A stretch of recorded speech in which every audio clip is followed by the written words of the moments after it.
Frankie Abbruzzino with the Suncoast News and Scoop. Okay, I was asked why I wasn't covering threats made to Sarasota Memorial Hospital, doctors, staff, etc.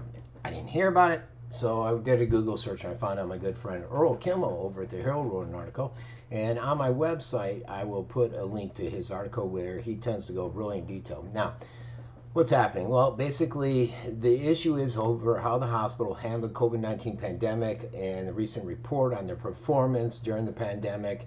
It's escalated into people leaving voicemails and online threats to the doctors and hospital staff, according to the police and the hospital staff. I'm not sure exactly what was said. I don't see specifics on here, but they did say something about you'll be held accountable and your fate will be similar to those of the Nuremberg trials, basically saying, look, we held the Nazis on trial for their criminal actions, and we're going to hold you on trial. I don't know if that's really an online threat or something to be scared about, but I'm assuming there are online threats, and there's not enough detail that I can see, unless I missed it. Maybe further down the article you can read it. You do have people chiming in, like Cutsinger, that guy, either Republican county commissioner on. Not a fan of him, but he's buying right into it, saying this should never happen, this should never be vilified. The Geneva judge is on there. She's the PIO with Sarasota Police. They're doing investigating. So basically, look, threats should never be made. There's processes, legal, other processes you can go through to get this information out or to take action and make sure that those were held that allegedly committed criminal acts or acts that concern you, you can take action on. You don't need to call them threatening their life. That is never justified, and you should never do it. I understand the anger. I understand the angst as an adamant anti-vaxxer, as somebody that has major concerns with Sarasota Memorial. How many hospitals did? I remember my sister was a RN on a COVID wing in a Florida hospital. They were saying that they were overwhelmed with COVID patients. I called my sister. She said, we got one person here. What are you talking about? And this type of stuff happened throughout. I'm in medical billing, have been for over 22 years. I know there has been increased pricing with the emergency paying out, and so there was incentive based upon certain diagnosis codes to get more payout, okay? It's funny, Facebook flagged me on that, even though I put the actual documents, and I've been in medical billing for 22 years, and I get these things telling us what we're allowed to do, the increased pricing, the different stuff. So you can believe me or not, you can see right here, I did do medical billing, have for years. But the threats are never justified. These are individuals that many of them are in there just doing their jobs.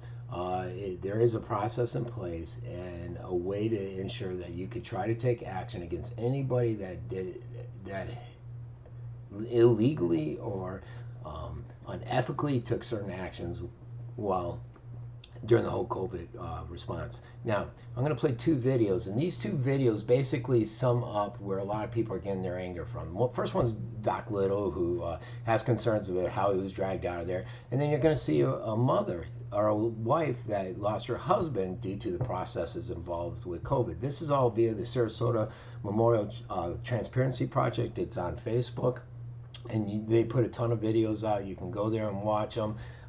They took the Sarasota Memorial COVID response report where, you know, SMH came back and said, well, this is why this happened, this is why that happened, and then they come in and refute that and challenge the different points that are being made. There's a few videos that are out there with this stuff. So what I'm going to do is start it with Doc Little, and this will give you an idea why there's a lot of frustration. But again, none of this frustration should lead to threats or physical altercations, physical action against any of these individuals. There's processes in place. Use the processes in place. And let's go ahead and get started. So here we go with the first video. Complimenting a board member for saying something good for time. Listen, I've been at meetings in Tallahassee and in Washington, D.C. I've never actually been told I couldn't go up to a congressman, a legislator, or a state senator and actually whisper to them, you know, they can go to a meeting. I have never been, in Tallahassee, I've never been treated like this. But the Sarasota Hospital decides to treat me like a common criminal and escort me off their premises because they do. Okay, so that's the first video. Now you're going to hear this lady, which is a little bit more interesting. She talks about how the processes and the lack of treatment and impacted her husband and led to what she's saying is his death. And he says the quote, when you open it, it says, "My husband was murdered in this place," as she's speaking before the crowd. So here we go. My name is Patty. I am a Florida girl born and raised. My husband was murdered in this place that I thought would help him. He was refused many treatments because the doctor said, quote, "Those are not known to work," or quote, "Those are not science-based," or quote, "That is outside the protocol of the CDC, the FDA, and this hospital has mandated." My husband was only 55 years old. He hardly got ice chips, water, and they stopped food the last 5 days. I am sure most of you all have spouses. Imagine if your spouse was suffocating and professionals all around you kept saying, quote, "There are no more COVID meds." They didn't look up at you. They kept typing on their computers. When asked to get simple ice or water, they said, quote, "We have a lot of emergencies." This could have ended differently, but you all decided he wasn't going to make it, and he was, quote, "treated that way." It's shocking that high-dose vitamins were not approved or allowed. Why the hard push for almost 3 weeks to be vented even when he was on high flow at 30%? Why did the ICU doctor tell me we should have put your husband on the vent when he was doing better?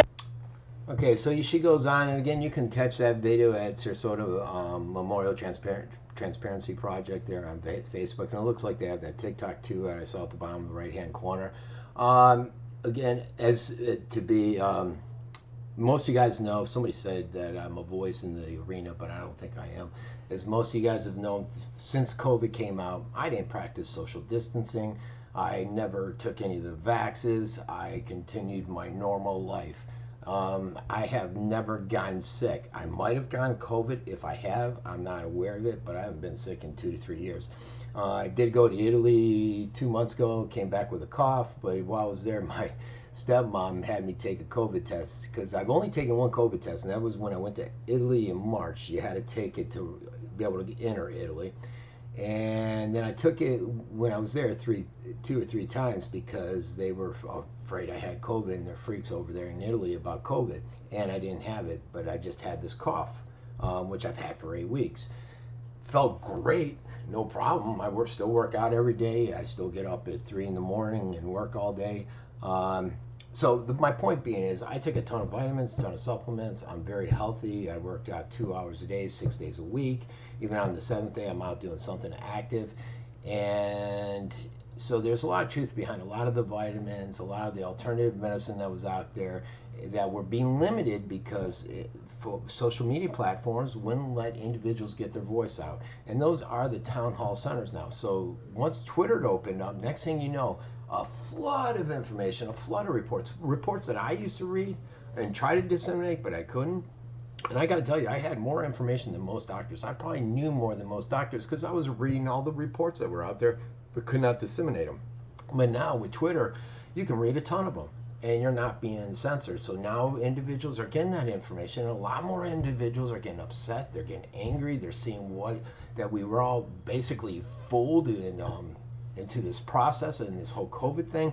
I think the last one that came out said, well, I'm not going to go into specifics on a lot of this, but that is where a lot of this anger or frustration is stemming from.